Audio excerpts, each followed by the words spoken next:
someone passed അപ്പൊ ശ്രീലക്ഷ്മിനോട് ആനന്ദത്തിലെ പയ്യൻ ഞാൻ ഓ ഇതാണ് ഓക്കെ. കുറെ സംസാരിച്ചിട്ടുണ്ട് ഞങ്ങള് ആ ക്യാരക്ടേഴ്സിനെ പറ്റിയും. ഇപ്പം ശരണി ക്രിയേറ്റ് ചെയ്ത് ഈ ഒരു കുടുംബത്തിന്റെ കഥയും ഇതിലെല്ലാം ഓരോ ദിവസവും നടക്കുന്ന കാര്യങ്ങളൊക്കെ ഞങ്ങളിങ്ങനെ ഒരുപാട് സംസാരത്തിൽ നിവിൻ ചേട്ടനായിരുന്നു. അപ്പം നിവിൻ ചേട്ടനൊക്കെ ആയിട്ട് വർക്ക് ചെയ്യുമ്പം ഫാൻ ബോയ് വൺ ഫാനാണ്. അപ്പം കൂടുതലും എക്സൈറ്റ്മെന്റും നെർവസ്നെസ്സും പിന്നെ പെട്ടെന്ന് അങ്ങ് കഴിഞ്ഞു പോയി.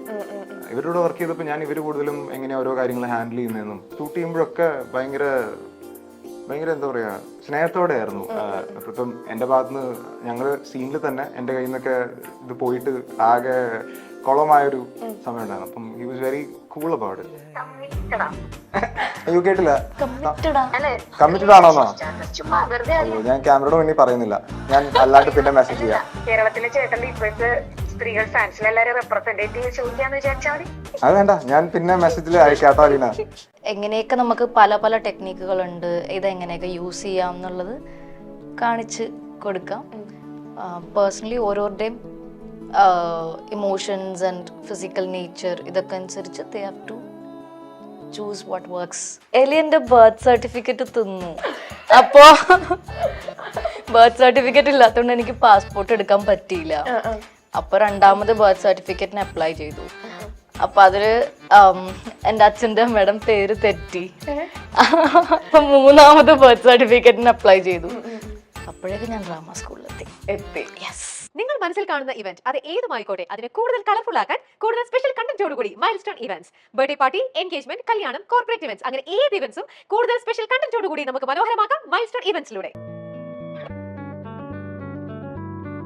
മൈൽസ്റ്റോൺ മേക്കേഴ്സിന്റെ എല്ലാ പ്രേക്ഷകർക്കും കളർഫുൾ സ്റ്റോറീസിലേക്ക് സ്വാഗതം. അപ്പൊ ഇന്ന് കളർഫുൾ സ്റ്റോറീസിൽ എന്റെ കൂടെ ജോയിൻ ചെയ്തിട്ടുള്ളത് തോമസ്, ഗാർഗി ആൻഡ് ശരൺ. നമസ്കാരം. ഓക്കെ, അപ്പൊ നമ്മുടെ നാരായണിയുടെ മൂന്ന് ആൺമക്കൾ ആണ് ഇപ്പൊ ലേറ്റസ്റ്റ് വിശേഷം എല്ലാവരുടെയും. അപ്പം തിയേറ്ററിലൊക്കെ നമ്മൾ വിചാരിച്ച ഒരു ഇതല്ല, ഭയങ്കര എന്താ പറയാ, നിങ്ങൾ എക്സ്പെക്ട് ചെയ്തതിനെക്കാട്ടിലും ഭയങ്കര ഒരു ഇതാണ് അല്ലെ. ഇപ്പം തോമസ് ആണ് ഇപ്പം സോഷ്യൽ മീഡിയയിൽ ഫുൾ വൈറലാണ്. നോക്കിയാലും തോമസിന്റെ കുറെ കട്ട്സ് ഒക്കെ കാണാൻ പറ്റുന്നുണ്ട്. എങ്ങനെയുണ്ട് പ്രേക്ഷകരുടെ റെസ്പോൺസ് ഒക്കെ എങ്ങനെയുണ്ട്? നല്ല റെസ്പോൺസസ് ആണ്. അപ്പം ഓരോരുത്തരായിട്ട് മെസ്സേജ് ചെയ്ത് വരുന്നേ ഉള്ളൂ. അപ്പം എനിക്ക് എല്ലാം തന്നെ എടുത്ത് നോക്കാൻ പറ്റിയിട്ടില്ല. പക്ഷെ ജസ്റ്റ് ഗ്ലാൻസ് ചെയ്യുമ്പോൾ ഓൾ ഗുഡ് സോ ഫാർ.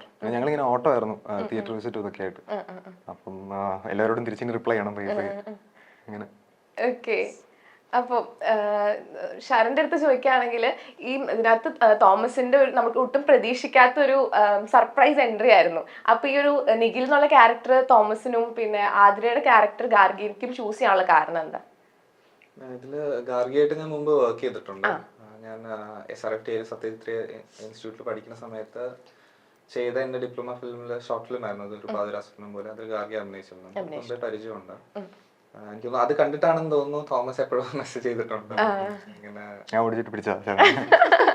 അപ്പൊ അങ്ങനെ പരിചയമുണ്ട് തോമസിനെ.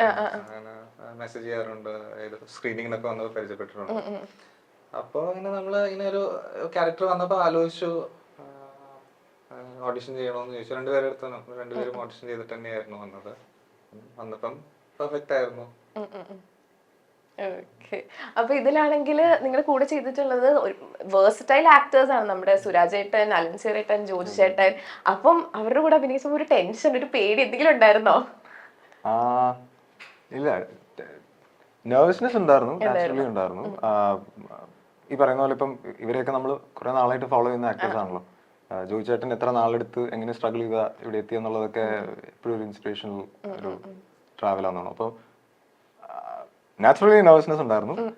പക്ഷെ ഇല്ല, പിന്നെ ഞങ്ങൾ പയ്യെ ചെയ്ത് പിന്നെ അതിലേക്ക് അങ്ങ് ആയിപ്പോയി. ഇപ്പം ശരൺ തുടക്കം ചെറിയ വർക്ക്ഷോപ്സ് പോലെയൊക്കെ, വർക്ക്ഷോപ്പ് അല്ല എന്താ പറയുക, ഓഡിഷൻ തന്നെ വർക്ക്ഷോപ്പ് പോലെയായിരുന്നു.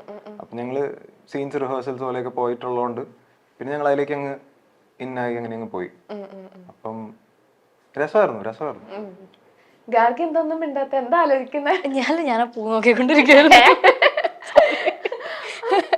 അപ്പം ഗാർഗി ഒരു ഇന്റർവ്യൂല് പറഞ്ഞിട്ടുണ്ടായിരുന്നു ഈ ഒരു മൂവി ചൂസ് ചെയ്യാൻ മെയിൻ കാരണം ശരണാണെന്ന് പറഞ്ഞിട്ടുണ്ടായിരുന്നു. അതുപോലെ തന്നെ നമ്മൾ ജോബി ചേട്ടന്റെ ഇന്റർവ്യൂസ് നമ്മൾ ഈ മൂവി ഇറങ്ങുന്നതിന് മുന്നേ നമ്മൾ കഴിഞ്ഞ ഒരു 2-3 മാസമായിട്ട് ഒരുപാട് ഇന്റർവ്യൂസ് നമ്മുടെ ചാനലിൽ വന്നിട്ടുണ്ടായിരുന്നു.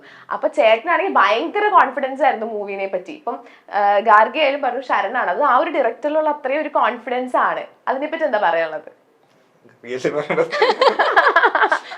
അല്ലേ എന്റെ കോൺഫിഡൻസിനെ പറ്റി ശരൺ എന്ത് തോന്നുന്നു?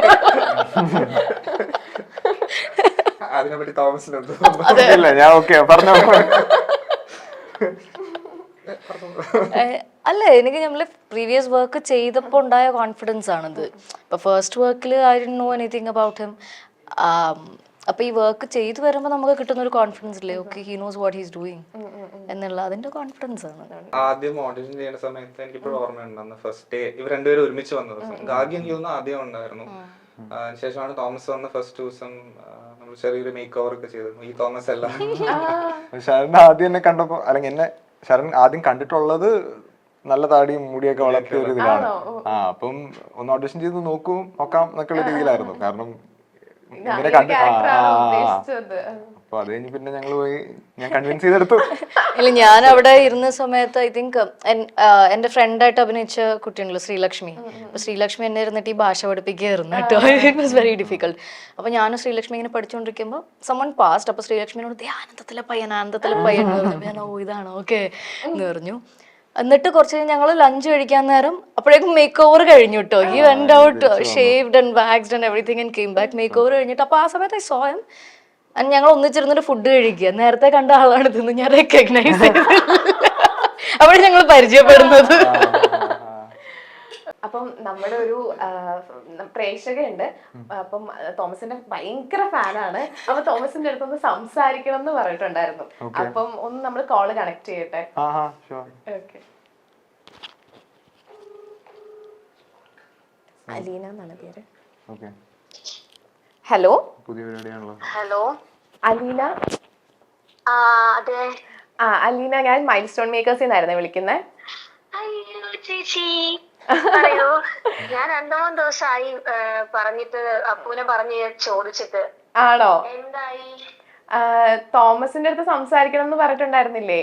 അതെ അതെ അതെ അതെ. അപ്പൊ തോമസ് ഇപ്പൊ എന്റെ ഫ്രണ്ടിൽ ഇരിപ്പുണ്ട്. സീരിയസ്ലി? യെസ്. അപ്പൊ ഞാൻ തോമസിന്റെ ഫോൺ കൊടുക്കട്ടെ?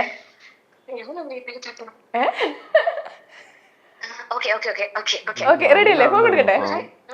Okay. Hello hello hello Aleena, ഒരു ലൗഡിലാട്ടോ ഇട്ടേക്കുന്നത്. ഒന്ന് വിളിച്ച് പറയല്ലേ? ഒരു ലൗഡിലായിട്ട് സംസാരിക്കുന്നതെന്ന്. ഹായ്, താങ്ക് യു കേട്ടോ, it means a lot. Seriously ചേട്ടാ, എന്താ പറയാ, അടിപൊളിയായിരുന്നു കേട്ടോ. ഞാൻ ഫിലിം കണ്ടു കഴിഞ്ഞിട്ട് ഞാൻ ഏറ്റവും ആദ്യം നോക്കിയത് തോമസ് ചേട്ടനെ കണക്ട് ചെയ്യാൻ എന്തെങ്കിലും മാർഗം ഉണ്ടോന്നായിരുന്നു. ആണോ? അയ്യോടാ, ഞാൻ ഇൻസ്റ്റയിലൊക്കെ മെസ്സേജ് ചെയ്തിട്ടുണ്ടോ? ഞാൻ നോക്കാം കേട്ടോ, ഞാൻ നോക്കാം. കൊറേ മെസ്സേജസ് വന്ന് കിടക്കുന്നോണ്ടേ നോക്കാൻ പറ്റിയിട്ടില്ല. ഞങ്ങളിങ്ങനെ തിയേറ്റേഴ്സ് ഒക്കെ കയറി ഇറങ്ങി ഓടി നടക്കുവായിരുന്നു. ഒരു കുഴപ്പമില്ല, ചേട്ടനോട് നേരിട്ട് സംസാരിക്കാൻ പറ്റും. അയ്യോടാ, താങ്ക് യു കേട്ടോ, താങ്ക് യു അലീന. അടിപൊളിയായിരുന്നു, പെർഫോമൻസ് ഒന്നും പറയാനില്ല. പിന്നെ ഞാൻ ഇവരോട് പറഞ്ഞായിരുന്നു ജസ്റ്റ് 1-2 കാര്യങ്ങളൊക്കെ ചോദിച്ചോട്ടെ, പെർമിഷൻ ഉണ്ടെന്ന് എനിക്ക് തോന്നുന്നു. ആണോ? ദൈവമേ, ഓക്കെ ചോദിച്ചോ. ക്യാമറയിൽ പറയാൻ പറ്റിയതാണെങ്കിൽ ഞാൻ പറയാം, ഇല്ലെങ്കിൽ ഞാൻ ആക്ച്വലി ഞാൻ ചോദിക്കാൻ വേണ്ടി ഇരുന്നത് കഴിഞ്ഞ ദിവസം ഒരു ഓൺലൈൻ മീഡിയയിൽ അവർ ചോദിച്ചിരുന്നു. അപ്പൊ ഞാനൊന്ന് പേടിച്ചു, ദൈവമേ എന്താ ആൻസർ പറയാന്ന്. പക്ഷെ ചേട്ടാ സ്കിപ്പ് ചെയ്യോ ചെയ്തത്, അതുകൊണ്ട് എനിക്ക് അപ്പൊ ഞാൻ ഇവിടെയും സ്കിപ്പ് ചെയ്യുമായിരിക്കും അലീന. പിന്നെ ചോദിച്ചാൽ മതി, കുഴപ്പമില്ല. അങ്ങനെ ചെയ്യരുത്, ഞാൻ ഇഷ്ടപ്പെട്ടിട്ടാണ് ഇവിടെ അയ്യോടാ, ഞാൻ ഇൻസ്റ്റഗ്രാമിൽ അതിന് റിപ്ലൈ തന്നോളാം. അല്ല ഞാൻ ചോദിച്ചില്ലല്ലോ. ആണോ? ചോദിച്ചോ. കമ്മിറ്റഡാ? അയ്യോ കേട്ടില്ല. അല്ലെ കമ്മിറ്റഡ് ആണോന്നോ? ചുമ്മാ വെറുതെ. അയ്യോ, ഞാൻ ക്യാമറയുടെ മുന്നിൽ പറയുന്നില്ല, ഞാൻ അല്ലാണ്ട് പിന്നെ മെസ്സേജ് ചെയ്യാം. അടുത്ത ക്വസ്റ്റ്യൻ. കേരളത്തിലെ ചേട്ടന്റെ ഇപ്പോഴത്തെ സ്ത്രീകൾ ഫാൻസിനെ എല്ലാരും റെപ്രസെന്റേറ്റീവ് ചോദിക്കാന്ന് വിചാരിച്ചാൽ മതി. അത് വേണ്ട, ഞാൻ പിന്നെ മെസ്സേജിൽ അയക്കാട്ടോ അലീന. അടുത്ത ക്വസ്റ്റ്യൻ. ഈ ഫെബ്രുവരി 14 സ്പെഷ്യലി പ്രോഗ്രാംസ് എന്തെങ്കിലും കമ്മിറ്റ് ചെയ്തിട്ടുണ്ടോ? ഒന്നുമില്ല, ഞങ്ങളുടെ പടം ഒന്ന് എല്ലാവരിലേക്ക് എത്തിക്കണം എന്നുണ്ട്. അപ്പൊ അതിനുവേണ്ടി ഞങ്ങൾ ഇങ്ങനെ ഓടി നടക്കുക. ഫെബ്രുവരി 14 ആൾക്കാർ തിയേറ്ററിൽ വന്ന് കാണണം എന്നുണ്ട്. അപ്പൊ അതുകൊണ്ട് ഓടുക, അത്രേ ഉള്ളൂ. അലീന ഉദ്ദേശിക്കുന്ന ഉത്തരം ഇവിടെ കിട്ടത്തില്ല. എന്തോ ഞാനും വേണമെങ്കിൽ അന്നൊരു റോസാപ്പൂക്കെ ആയിട്ട് ഒന്നുകൂടെ പടം കാണാൻ വന്നാൽ. വായോ തിയേറ്ററിലേക്ക് വായോ. അതിനെന്താ, 10 പേര് ഓടി വായോ. നമുക്ക് ഏത് തിയേറ്ററിലാന്ന് നോക്കിയിട്ട് ഞാൻ ഇവിടെ പറയാം, എന്നിട്ട് വായോ. ഓക്കെ, എനിവേസ് കമ്മിറ്റഡ് അല്ലാന്നൊക്കെ ഞാൻ വിചാരിക്കുന്നു. സൗദി കേട്ടതിന് ഭയങ്കര സന്തോഷം. Thank you for the call ട്ടോ. Thank you so much. മുമ്പോട്ട് പക്കയാവട്ടെ, ഇനി ഒത്തിരി സിനിമകൾ കിട്ടട്ടെ. അയ്യോ, thank you Aleena. Bye, take care, bye. Okay, thank you Aleena. Cut ചെയ്താ പോയി, സംസാരിക്കണ്ടാവും. പിന്നെ ഞാൻ മെസ്സേജ് ചെയ്തോളാം, പറഞ്ഞോ. എന്താണ് അതിന് ഉത്തരം പറയാത്തത്? ശരിക്കും എന്താണ് റിലേഷൻഷിപ്പ് സ്റ്റേറ്റസ്? അല്ല, അത് ഇവിടെ പറയേണ്ട കാര്യം അല്ലാന്ന് തോന്നുന്നു, അതുകൊണ്ടാ. വേറൊന്നുമല്ല. അപ്പം സിനിമയെ സിംഗിൾ അല്ല. അല്ല, നമ്മളിപ്പോ സിനിമേനെ പറ്റിയാണല്ലോ സംസാരിക്കാൻ വന്നേ. അതുകൊണ്ട് അത് ഞാൻ പറഞ്ഞോളാം. ഞാൻ ഇത് കഴിയുമ്പോ ഞാൻ പറഞ്ഞുതരാം. ഓക്കെ. ക്യാമറ കട്ട് ചെയ്യില്ല. അല്ല, നമുക്ക് പുറത്തിറങ്ങാലോ. ഓക്കെ. അപ്പൊ ഗാർഗി കാനഡയിൽ പോവാൻ ഭയങ്കര ആഗ്രഹമായിരുന്നു. ഒരു എലി കാരണമാണ് കാനഡയിൽ പോവാൻ പറ്റാണ്ടിരുന്നത് എന്ന് ഞാൻ കേട്ടു. കഴിഞ്ഞ ഇന്റർവ്യൂ എന്താണ് ആ എലി എന്താ ചെയ്തത്? എലി എന്റെ ബർത്ത് സർട്ടിഫിക്കറ്റ് തിന്നു. അപ്പോ ബർത്ത് സർട്ടിഫിക്കറ്റ് ഇല്ലാത്തതുകൊണ്ട് എനിക്ക് പാസ്പോർട്ട് എടുക്കാൻ പറ്റിയില്ല. അപ്പൊ രണ്ടാമത് ബർത്ത് സർട്ടിഫിക്കറ്റിന് അപ്ലൈ ചെയ്തു. അപ്പൊ അതില് എന്റെ അച്ഛന്റെ അമ്മയുടെ പേര് തെറ്റി. അപ്പൊ മൂന്നാമത് ബർത്ത് സർട്ടിഫിക്കറ്റിന് അപ്ലൈ ചെയ്തു. അപ്പോഴേക്കും ഞാൻ ഡ്രാമ സ്കൂളിലെത്തി. ഓക്കെ. അപ്പൊ ഈ ഡ്രാമ സ്കൂളിൽ പഠിച്ചത് കൊണ്ട് ആക്ടിങ് കുറച്ചും കൂടെ എളുപ്പമായി അങ്ങനെ ഫീൽ ചെയ്തിട്ടുണ്ടോ? ഡെഫിനറ്റ്ലി. കാര്യം ആക്ച്വലി എന്ത് തരം ഒരു ആർട്ട് ഇൻസ്റ്റിറ്റ്യൂഷൻ ആണെങ്കിലും what I consider is it's a place to make mistakes safely. അങ്ങനെ ഒരു സ്പേസ് ഉണ്ടല്ലോ.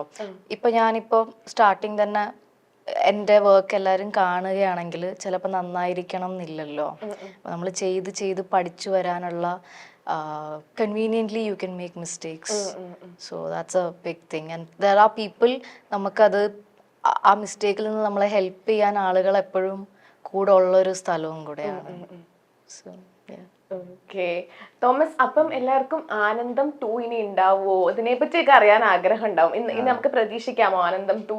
എന്നോട് ഇന്നലെ ചോദിച്ചോളൂ. ഞങ്ങൾ തിയേറ്റർ വിസിറ്റിന് പോയപ്പോ അറിയില്ല. ഞങ്ങൾ അന്ന് അതൊക്കെ പറഞ്ഞ് തമാശക്ക് എങ്ങനെയായിരിക്കും മുന്നോട്ട് ഈ ക്യാരക്ടേഴ്സ് ഒക്കെ പോവാന്നൊക്കെ പറഞ്ഞ് കുറെ ആലോചിച്ച് ചിരിച്ചിട്ടൊക്കെ ഉണ്ട്.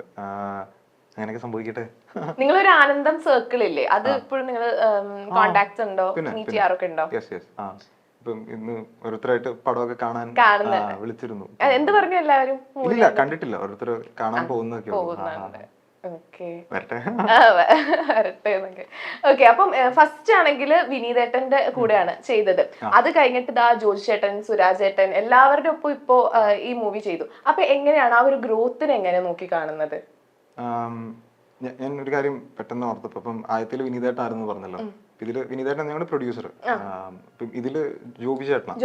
അപ്പം ഞാൻ പിന്നീട് ആലോചിച്ചപ്പോ ആദ്യത്തെ പ്രൊമോ ഇതൊക്കെ കഴിഞ്ഞപ്പോഴാ ഇപ്പം ജോബി ചേട്ടൻ വന്നില്ലായിരുന്നെങ്കിൽ ഈ പടം ഇപ്പൊ റിലീസ് ചെയ്യുന്ന പോലെ ആൾക്കാരിലേക്ക് ഇത്രയും തിയേറ്റേഴ്സ് ആയിട്ട് ഇങ്ങനെ റിലീസ് ചെയ്യാൻ ചിലപ്പോൾ പറ്റി കൊണ്ടൊന്നുമില്ല. അപ്പോ ഞാൻ ഹൗ പിവട്ടൽ റോൾ ജോബി ചേട്ടൻ ഇതിലുണ്ടെന്ന് പെട്ടെന്ന് ഞാൻ ആലോചിച്ചു. അപ്പം അത് മെൻഷൻ ചെയ്യണം എന്ന് തോന്നി. ഞാൻ കഴിഞ്ഞ ഇന്റർവ്യൂസിലൊന്നും തലയിൽ അങ്ങനെ പോയില്ല. കാരണം ഞാൻ അന്ന് ജോജനെ പരിചയപ്പെട്ടേ ഉള്ളൂ. ജോജൻ അങ്ങനെ സെറ്റ്സിലേക്ക് ഒന്നും അധികം അങ്ങനെ വന്നിട്ടില്ലായിരുന്നു. അപ്പം ഇനി ചോദ്യത്തിലേക്ക് വരാം. പിന്നെ ഈ ആക്ടേഴ്സ് ആയിട്ട് വർക്ക് ചെയ്തപ്പോൾ എങ്ങനെയാണ് ആ ഒരു ഗ്രോത്തിനെ? ഞാൻ അന്ന് കുറച്ചും കൂടെ അന്ന് ഞാൻ ആകെ വർക്ക് ചെയ്ത സീനിയർ ആക്ടർ നിവിൻ ചേട്ടനായിരുന്നു. അപ്പം നിവിൻ ചേട്ടനൊക്കെ ആയിട്ട് വർക്ക് ചെയ്യുമ്പം ഫാൻ ബോയ്, വൻ ഫാനാണ്. അപ്പം കൂടുതലും എക്സൈറ്റ്മെന്റും നെർവസ്നെസ്സും പിന്നെ പെട്ടെന്ന് കഴിഞ്ഞു പോയി. ഇവരോട് വർക്ക് ചെയ്തപ്പോൾ ഞാൻ ഇവര് കൂടുതലും എങ്ങനെ ഓരോ കാര്യങ്ങൾ ഹാൻഡിൽ ചെയ്യുന്നതെന്നും. ഇപ്പോ ഞാൻ നേരത്തെ again ഒരു ഇന്റർവ്യൂവിൽ പറഞ്ഞതാ, സുരാജ് ചേട്ടൻ അവിടെ ഒരു ചെറിയൊരു കമോഷൻ ഉണ്ടായപ്പോ ഞങ്ങളൊരു റോട്ടിൽ ഇങ്ങനെ ഷൂട്ട് ചെയ്യും. അപ്പൊ സൈഡ് എല്ലായിടത്തും ബ്ലോക്ക് ചെയ്തിട്ടൊക്കെ ഷൂട്ട് ചെയ്യുന്നത്. അപ്പൊ അവിടെ ചിലര് ഇച്ചിരി ഹാർഷായിട്ടൊക്കെ സുരാജ് ചേട്ടനോട് സംസാരിക്കുകയൊക്കെ ഉണ്ടായി.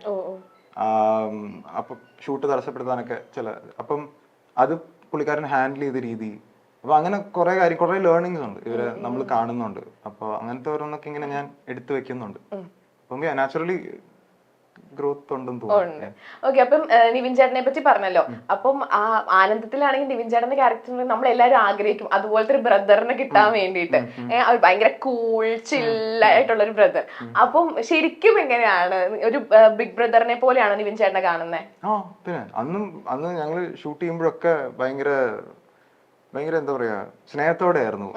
ഇപ്പം എന്റെ ഭാഗത്തുനിന്ന് ഞങ്ങള് സീനിൽ തന്നെ എന്റെ കയ്യിൽ നിന്നൊക്കെ ഇത് പോയിട്ട് ആകെ കുളമായൊരു സമയം ഉണ്ടായിരുന്നു. അപ്പം he was very cool about it. അത് കഴിഞ്ഞിട്ട് പിന്നെ ഞങ്ങള് സീൻ നന്നായി ചെയ്തു. അത് നന്നായി വന്നപ്പോ എല്ലാരും കൈയടിയും അതൊക്കെ രസമായിരുന്നു. പിന്നീട് കോണ്ടാക്ട് ചെയ്തിട്ടുണ്ട് എപ്പോഴെങ്കിലും? ഇല്ല, ഞാൻ പൊതുവേ അതിലങ്ങനെ ഇച്ചിരി പുറകോട്ടാ. ഞാൻ അങ്ങനെ കീപ്പ് ചെയ്യാനൊക്കെ ഇച്ചിരി പുറകോട്ടാ.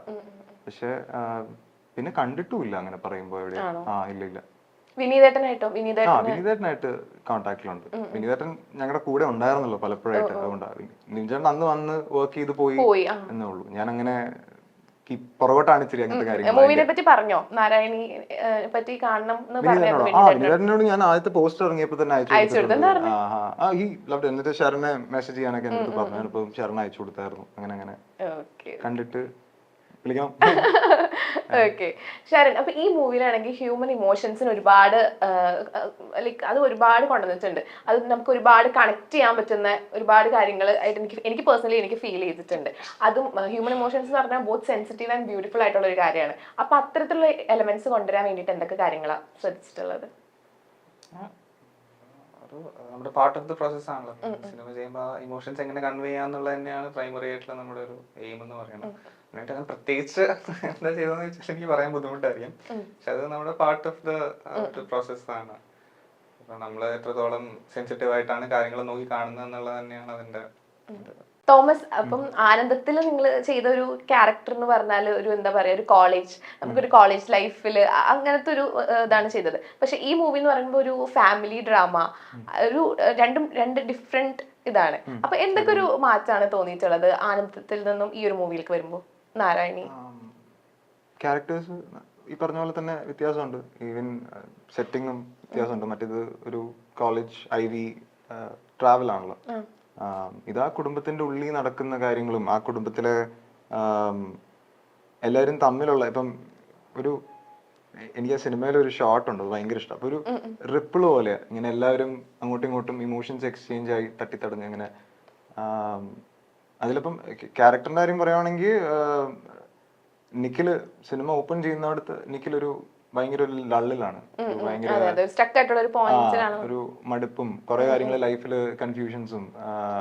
അപ്പൊ ആ ഒരു സ്ഥലത്തുനിന്ന് പിന്നെ ഈ പുതിയതായി പരിചയപ്പെടുന്ന കുറെ ആൾക്കാരിൽ നിന്നുണ്ടാവുന്ന കുറെ കാര്യങ്ങൾ എടുക്കുന്നതും അങ്ങനെ. അക്ഷയുടെ ഒരു കള്ളക്കാമുകൻ, കൂട്ടുകാരുണ്ടെങ്കിൽ എന്തും ചെയ്യാൻ ധൈര്യമുള്ള ഒരു പഞ്ചപാവം, അങ്ങനെ അത്രേ ഉള്ളൂ. ഓക്കെ, അപ്പം ഇതിനകത്ത് ഇപ്പം ജോജി ചേട്ടൻ നമ്മൾ മൂവി തന്നെ പറഞ്ഞിട്ടുണ്ട്, എത്ര സ്ട്രോങ് ബോണ്ട് ആയാലും എന്തെങ്കിലും ഒരു ചെറിയ കാരണം മതി അത് പോവാൻ. അപ്പൊ അതുപോലത്തെ എന്തെങ്കിലും ഒരു ഇത് ലൈഫിൽ ഫേസ് ചെയ്തിട്ടുണ്ട്? അങ്ങനത്തെ എന്തെങ്കിലും അത്രയും വാല്യൂ ചെയ്തിട്ടുള്ള എന്തെങ്കിലും ഒരു റിലേഷൻഷിപ്പ് ലൈക്ക് മുറിഞ്ഞു പോയിട്ടുള്ള അങ്ങനത്തെ? ഇപ്പൊ ഫ്രണ്ട്ഷിപ്പിലാവാം. പിന്നെ ഉണ്ട്. ഇപ്പം അഗൈൻ ഇതും എന്നോട് ചോദിച്ചൊരു ചോദ്യമാണ് കഴിഞ്ഞ ദിവസം തിയേറ്ററിൽ ഞങ്ങൾ പോയപ്പോ. ഉണ്ടല്ലോ, ഇല്ലേ, എല്ലാവർക്കും ഉണ്ടാവുന്നുണ്ട്. കാരണം ഇപ്പൊ ഞാൻ ഈ പറഞ്ഞ 8 വർഷം ഓരോ കാര്യങ്ങളായിട്ട് ഓടുന്നതിന്റെ ഇടയിൽ പല കാര്യങ്ങളും മിസ്സായി പോയിട്ടുണ്ട്. അപ്പം ചിലപ്പോ ഒരു കറക്റ്റ്, ചിലപ്പോൾ ഒരു കാര്യമില്ലാത്ത സമയത്ത് ഫുൾ ഫ്രീ ആയിരിക്കും. പക്ഷെ ചിലപ്പം ഒരു ഫ്രണ്ടിന്റെ കല്യാണത്തിന്റെ അന്നായിരിക്കും ചിലപ്പോ എന്തെങ്കിലും ഒരു ഇമ്പോർട്ടന്റ് മീറ്റിങ്ങോ എന്തെങ്കിലും ഒക്കെ വന്ന്. അപ്പൊ അങ്ങനെ കുറെ കാര്യങ്ങൾ മിസ്സായി പോയിട്ടുണ്ട്. പക്ഷെ അതെല്ലാം നമ്മൾ ഈ ഉദ്ദേശിക്കുന്ന ഒരു സ്ഥലത്തോട്ട് എത്താനുള്ള ജേർണിയുടെ ഭാഗമാണല്ലോ. അങ്ങനെ സമാധാനിക്കുന്നു. നിഖിൽ ആ ഒരു പോയിന്റിൽ സ്റ്റക്കായി നിന്ന പോയിന്റില് ആതിരയാണ് അതിനകത്തൊരു എന്താ പറയാ ആ ഒരു സൃഷ്ടിച്ചത്. അപ്പൊ അതുപോലെ തോമസ് അങ്ങനെ സ്റ്റക്കായി നിന്നൊരു പോയിന്റില് എങ്ങനെയാണ് ആ ഒരു സ്റ്റേജിൽ നിന്ന് ഓവർകം ആയി വന്നത്? ഒരുപാട് പേരുണ്ട് പറയാൻ.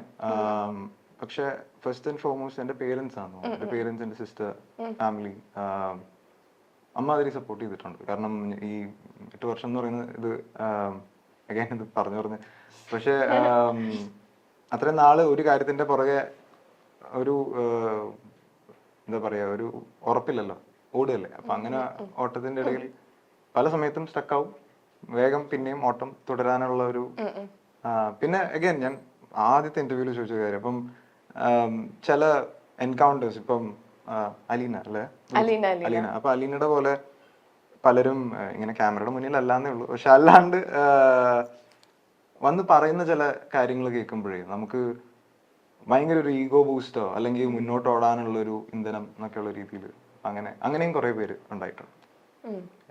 ഓക്കെ, അപ്പൊ ഈ അലീന ചോദിച്ച പോലെ വാലന്റൈൻസ് ഡേയുടെ പരിപാടി ഇവിടെ പറയണ്ട. പണ്ട് എപ്പോഴെങ്കിലും എന്താണ് അത് എന്തെങ്കിലും ലവ് ലെറ്റർ കൊടുക്കുവോ, അത് കിട്ടിയിട്ടുണ്ട്, അത് എപ്പോഴെങ്കിലും ഓർത്തിരിക്കുന്ന? പിന്നെ എല്ലാരും ചെയ്തിട്ടുണ്ടാവില്ല. എല്ലാരും ചെയ്തിട്ടില്ല, ഞാൻ ചെയ്തിട്ടുണ്ട്. കിട്ടിയതെങ്കിലും ഓർത്തിരിക്കുന്ന എന്തെങ്കിലും ലവ് ലെറ്റർ ഉണ്ടോ? ഇല്ല അങ്ങനെ കുട്ടിയുടെ പേരൊന്നും പറയണ്ട. അല്ല അതെന്തായാലും പറയുന്നില്ല. പക്ഷേ ഇല്ല, എനിക്ക് അങ്ങനെ കിട്ടിയിട്ടുള്ള ലവ് ലെറ്റേഴ്സ് ഒക്കെ ഞാൻ എടുത്തു വെച്ചിട്ടുണ്ട്. ആണോ? ഇപ്പോഴും സൂക്ഷിച്ചു ഉണ്ട്. വെച്ചിട്ടുണ്ട്. കാരണം ഇതൊക്കെ അവർ ഒരുപാട് സ്നേഹത്തോടെ കരുതലോടെ ഒക്കെ എഴുതിയൊക്കെ തരുന്നതല്ലേ. എനിക്ക് അതൊക്കെ എഫേർട്ട് നമ്മൾ എഫേർട്ടിന് ഒരുപാട് വാല്യൂ ചെയ്യുന്നത്. എനിക്കൊരു കുട്ടി ചെപ്പുണ്ട്, അതിൽ അങ്ങനത്തെ ഒക്കെ എടുത്തു വെച്ചിട്ടുണ്ട്. ആണോ? അത് മാത്രമല്ല എന്തെങ്കിലും ഓർത്തിരിക്കുന്ന ഒരു വാക്യം എന്തെങ്കിലും? വാക്യം അല്ല എന്താ എഴുതിയേക്കുന്നത്? അയ്യോ ഇല്ലാട്ടോ, ഇല്ല. ഇതൊക്കെ കുറെ മുന്നല്ലേ സ്കൂളിലൊക്കെ. എന്നാലും എന്തെങ്കിലും ഓർമ്മ ഉണ്ടാവാണ്ടിരിക്കില്ല. സത്യമായിട്ട് ഓർമ്മയില്ല, എനിക്ക് അറിഞ്ഞൂടാ. ചോദ്യങ്ങൾ കാരണമായിരിക്കും. എന്തോ അറിയത്തില്ല. എന്തോ ഇവിടെ ഉണ്ട്. എന്താണ്? അവിടെ എന്തെങ്കിലുമൊക്കെ ചോദിക്കും, അതാണ് അവിടെ ഒന്നും ചോദിക്കാത്തതുകൊണ്ടാണ് ഈ ചിരി. ചോദിക്കൂ. ഗാർഗിക്ക് കിട്ടിയിട്ടില്ലേ എന്ത് ലവ് ലെറ്റർ? nope. ഇതുവരെ കിട്ടിയിട്ടില്ല? ഇല്ല ഒരെണ്ണം ഇല്ല. കൊടുത്തിട്ടുണ്ടോ? ഐ മീൻ എനിക്ക് ലവ് ലെറ്റേഴ്സ് ഒന്നും കിട്ടാത്തതുകൊണ്ട് I don't know what it feels like എങ്ങനെ ലവ് ലെറ്റർ കിട്ടുമ്പോൾ എന്താന്ന് എനിക്ക് ഫീലിംഗ് അറിയില്ലായിരുന്നു. So I forced my partner to write me a letter. അങ്ങനെ ഞാനായിട്ട് ഫോഴ്സ് ചെയ്ത് പറഞ്ഞ് എഴുതി കിട്ടിയിട്ടുണ്ട്. ഓ അങ്ങനെയുള്ളൂ. ഓക്കെ. അപ്പം ഗാർഗിക്ക് എന്താണ് February 14th എന്താ പരിപാടി? എൻ്റെ നാടകം February 14th അപ്പൊ ഞാൻ ഡൽഹിയിൽ പോയി ഷോ കളിക്കും. യെസ്. അല്ലാണ്ട് വേറെ പരിപാടി ഒന്നുമില്ല? ഒന്നുമില്ല. ഓക്കെ. അവിടെ എന്തെങ്കിലും പരിപാടി ഉണ്ടോ? February 14. Sharan, what's your plan? നമുക്ക് എന്താ ശരൺ പ്ലാൻ? രാവിലെ എണീക്കണം, തിയേറ്ററിലൊക്കെ ഒന്ന് തിരിച്ചു പോയി കിടന്നുറങ്ങണം. ഓക്കെ. അപ്പൊ നമ്മൾ ചെറിയൊരു സെഗ്മെന്റിലേക്ക് പോവാണ്. ഈ സെഗ്മെന്റിന്റെ പേരാണ് കഥ പറയുമ്പോൾ. ഓക്കെ. അപ്പം ഞാൻ കുറച്ച് കാര്യങ്ങൾ ചോദിക്കും, അതിനെപ്പറ്റി നിങ്ങൾക്ക് എന്താ പറയാനുള്ളതെന്ന് പറയണം. ഓക്കെ? ആര് പറയണം? എല്ലാവർക്കും പറയാലോ. ഓക്കെ. അങ്ങനെ ഇതൊന്നുമില്ല, എല്ലാവരുടെ അടുത്തും ചോദിക്കും. ഓക്കെ. ഫസ്റ്റ് ക്വസ്റ്റ്യൻ, നാരായണീന്റെ ആൺമക്കൾ എന്ന സിനിമയ്ക്ക് വേറൊരു നെയിമാണ് കൊടുക്കുന്നതെങ്കിൽ അതെന്തായിരിക്കും? ശരൺ ഫസ്റ്റ് വേറെ പേരുണ്ടാവും. അല്ല, what was the previous name? പുറത്തു പറയില്ല. അതിനടുത്ത പടത്തിലാണ്. ആ പ്രീവിയസ് നെയിം എനിക്ക് ഇഷ്ടമുള്ള ഒരു പേരായിരുന്നു. എനിക്കത് അറിയാ കൂടി ഇല്ല കേട്ടോ. ഒരു പേരിടും. ഈ ഒരു പേരല്ലെങ്കിൽ വേറൊരു പേരിടും. എന്ത് പേരിടും? എന്നോട് അങ്ങനെയൊക്കെ ചോദിച്ചു കഴിഞ്ഞാൽ ഇന്ന് മൊത്തം ഞാനിവിടെ ഇരിക്കുവേ. എനിക്കൊരു പ്രശ്നമുണ്ട്. എന്നോട് if you ask me what my favourite movie is, നമ്മുടെ ട്രിവാൻഡ്രത്ത് അല്ലെങ്കിൽ വോൾവോ ബസിന്റെ ബോർഡില്ലേ, ഇങ്ങനെ ഇലക്ട്രിക് ബോർഡില്ലേ, ഇപ്പൊ ഫേവറേറ്റ് മൂവി ചോദിച്ചാൽ ആ ബോർഡിൽ എൻ്റെ ബ്രെയിനിൽ ആ ബോർഡ് വന്നിട്ട് മൂവിന്ന് എഴുതി കാണിക്കും. അപ്പൊ ഇപ്പൊ ഇങ്ങനെ ചോദിച്ചു കഴിഞ്ഞാൽ നെയിം എഴുതി കാണിക്കും, അല്ലാതെ ഒന്നും ഫങ്ഷൻ ചെയ്യില്ല. സോ എന്നാലും അന്ന് തോമസ് പറ ഒരു പേര്. ഇതല്ലെങ്കിൽ നിങ്ങൾ പഴയ പേര് പറയണ്ട, വേറൊരു പേര് കൊടുക്കാൻ പറ്റുമെങ്കിൽ ഏത് പേര് കൊടുക്കും?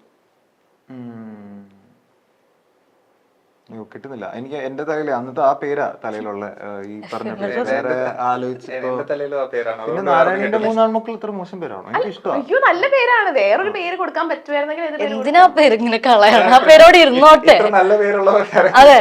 ഓക്കെ. വിട്ടു. കാരണം ഒരുപാട് ആലോചിച്ച് പേരാണ്.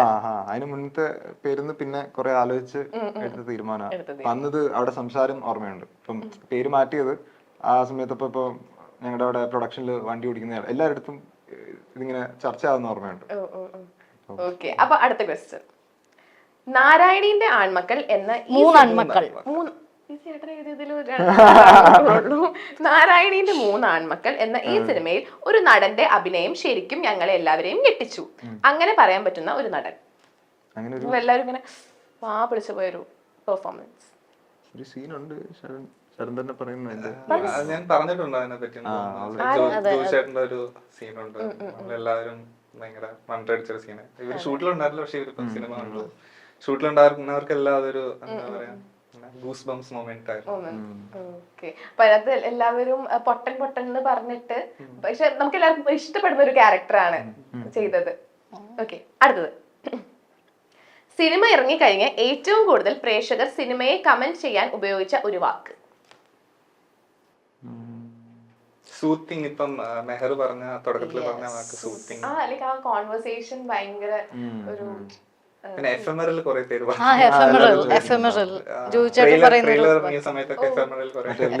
പെട്ടെന്ന് ഇതാവെന്ന് പറഞ്ഞില്ലേ, ഇല്ലാണ്ടാവും. എഫ്എംആറിൽ എന്ന് പറഞ്ഞ വാക്കാ ചോദിച്ചേട്ടൻ പറയുന്നതില്. ആ വാക്ക് കുറെ പേര് ചോദിക്കുന്നുണ്ട്. ഏറ്റവും കൂടുതൽ വന്ന ഇമോജി ഏതാ? ഇമോജി ഒന്നും വന്നിട്ടില്ല. ഹാർട്ട് ആയിരിക്കണം. സി ഒന്നും വന്നില്ല. തീം ഉണ്ടായിരുന്നു, പക്ഷെ ഹാർട്ടാണ് കൂടുതൽ. ഹാർട്ടാണ് കൂടുതൽ. Okay okay. ഈ ഒരാൾ ഇല്ലായിരുന്നെങ്കിൽ നാരായണീന്റെ ആൺമക്കൾ സംഭവിക്കില്ലായിരുന്നു. ആര്? ജോബി ജോർജ്. ജോബി ചേട്ടൻ. എല്ലാരും ഒരേ സ്ഥലത്ത്. അതെ ഞാൻ നേരത്തെ പറഞ്ഞ പോലെ ജോബി ചേട്ടൻ ഇല്ലായിരുന്നെങ്കിൽ ഇപ്പൊ ഈ പടം നമ്മളിങ്ങനെ ഇരുന്ന് ഉണ്ടാവണമെന്നില്ലായിരുന്നു. ഓക്കെ. അത് പറഞ്ഞപ്പോഴാണ് ഞാൻ ഒരു കാര്യം ആലോചിച്ചത്. ഇങ്ങനെ പ്രീ റിലീസിന്റെ ഒക്കെ സമയത്താണെങ്കിൽ ഇങ്ങനെ തമാശക്ക് ഇങ്ങനെ പറഞ്ഞിട്ടുണ്ടായിരുന്നു, ശരണ്യ ആണെങ്കിൽ ജോബി ചേട്ടന്റെ കോട്ടയത്തുള്ള ഒരു വനവാസത്തിന് കൊണ്ടുപോയേക്കുമായിരുന്നു, അങ്ങനെയായിരുന്നു എന്നൊക്കെ പറയും. അപ്പം അപ്പൊ കുഴപ്പമില്ല എന്നൊക്കെയാണ് പറഞ്ഞത്. ഇപ്പൊ ജോബി ചേട്ടൻ ഇല്ല. എങ്ങനെ ഉണ്ടായിരുന്നു ആ ഒരു വ്യക്തി? ജോബി ചേട്ടൻ ഇല്ലാതെ ജോബി ചേട്ടൻ നമ്മുടെ സ്ഥിരം പ്രേക്ഷകനാണ്. ജോബി ചേട്ടന്റെ കണ്ണുകൾ എല്ലായിടത്തും ഉണ്ട്. ഞങ്ങൾ ജോബി ചേട്ടന്റെ വീട്ടിലൊക്കെ പോയിട്ടുണ്ട്. ഞങ്ങൾക്ക് അവിടെ അടുത്ത് തന്നെയാണ് ഗുഡ്വില്ലിന്റെ സ്റ്റുഡിയോ ഉള്ളത്. രസമാണ്, നല്ല സ്റ്റുഡിയോ ആണ്, ഒരുപാട് പേരുണ്ട്. ഇപ്പൊ ടോണി ഉണ്ട് നമ്മുടെ സ്റ്റുഡിയോയിൽ, അവിടെ ഇരിക്കും. ആണോ? അങ്ങനെ രസമായിട്ടുള്ള ഒരു കമ്മ്യൂണിറ്റിയാണ് അവിടെ. ഞാനതല്ല ചോദിച്ചത്, വനവാസം എങ്ങനെയുണ്ട്? വനവാസം നല്ല രസമാണ്. പിടിച്ച പിടിയിലാണ് വേറെ. അടുത്ത ക്വസ്റ്റ്യൻ. അതിനെപ്പറ്റി എനിക്ക് ഒന്നും പറയാനില്ല. അടിപൊളിയായിരുന്നു അല്ലേ താമസം? അല്ലേ തോമസോ? തോമസ് ഉണ്ടായിരുന്നു. ഞാൻ പോയിട്ടില്ല അവിടെ. അതെ ഞാൻ ചോദിച്ചത്, ഞാൻ അറിയാതെ നിങ്ങള് പാവം വിട്ടുപിടി. ഓക്കെ, അടുത്തത്. നാരായണീന്റെ ആൺമക്കളാണോ? സോറി, നാരായണീന്റെ 3 ആൺമക്കളാണോ നാരായണിയാണോ മോസ്റ്റ് ഇമ്പോർട്ടന്റ്? നാരായണി ഇല്ലെങ്കിൽ മക്കൾ ഉണ്ടാവില്ലല്ലോ. ഓ, പക്ഷെ മക്കളില്ലെങ്കിൽ സിനിമ ഉണ്ടാവില്ല. ഉണ്ടാവില്ലല്ലോ. അപ്പൊ എല്ലാരും ഇമ്പോർട്ടന്റ് ആണ്. കുടുംബം. ഓക്കെ. അടുത്തത്. നാരായണിയെയോ നാരായണിയുടെ 3 ആൺമക്കളെയോ നിങ്ങൾ എപ്പോഴെങ്കിലും റിയൽ ലൈഫിൽ കണ്ടിട്ടുണ്ടോ? സേതു ജോജേട്ടൻ ചെയ്ത ക്യാരക്ടർ പോലെ ഒരു ആൾ ആ വീട്ടിലുണ്ടായിരുന്നു. ഞങ്ങൾ ഷൂട്ട് ചെയ്ത ആ വീട്ടില്. അപ്പം കഴിഞ്ഞ ദിവസം ഞങ്ങള് ഫസ്റ്റ് ഡേ കഴിഞ്ഞിട്ട് ലഞ്ചിന്റെ സമയമായപ്പോഴത്തേക്കും പുള്ളിക്കാരൻ വിളിച്ചു. എന്നിട്ട് ജോജേട്ടനോടൊക്കെ സംസാരിച്ചായിരുന്നു. അങ്ങനെ ഒരാളുണ്ട്. അല്ലാണ്ട് അങ്ങനെ ആക്ച്വലി ഒരുപാട് പേരുണ്ട്. നമ്മുടെ ഫസ്റ്റ് സ്ക്രീനിങ് കഴിഞ്ഞിട്ട് ജോജേട്ടൻ ഇറങ്ങുന്ന സമയത്ത് ജോജേട്ടൻ്റെ അടുത്ത് ആരോ വന്ന് പറഞ്ഞു, എന്റെ ജീവിതമാണ് നിങ്ങൾ കാണിച്ചത്. ഓക്കെ. അടുത്തത്. നാരായണയുടെ 3 ആൺമക്കൾ ശരിക്കും ഒരു റെയർ സ്റ്റോറിയാണോ? ശരിക്കും റെയർ സ്റ്റോറിയാണ്. എനിക്കറിയില്ല, റെയർ ആണോ? ഇല്ല, റെയർ അല്ല. നമുക്ക് ഒരുപാട് കണക്ട് ചെയ്യാൻ പറ്റുന്ന സ്റ്റോറിയുടെ. അതുകൊണ്ട് തന്നെ റെയർ അല്ലാന്ന് റെയർ അല്ലാത്ത സ്റ്റോറിയാണെന്നാണ് എനിക്ക് തോന്നുന്നത്. അതുകൊണ്ടാണ് ആളുകൾക്ക് കണക്ട് ആവുന്നത്. നമ്മുടെ തൊട്ടപ്പുറത്തെ വീട്ടിൽ നടന്നേക്കാമെന്ന് തോന്നിക്കുന്ന ഒരു കഥയാണെന്നാണ്. അതുകൊണ്ട് തന്നെ അതിന് റെയർ എന്നല്ല വിശേഷിപ്പിക്കേണ്ടെന്ന് തോന്നുന്നു. ഓക്കെ. അടുത്തത്. റിയൽ ലൈഫ് ക്യാരക്ടറായി ഏറ്റവും അടുത്ത് നിൽക്കുന്ന ക്യാരക്ടർ സിനിമയിൽ പ്ലേ ചെയ്തിട്ടുള്ളത് ആരാണ്? എനിക്കറിയില്ല. അങ്ങനെ അതിപ്പോ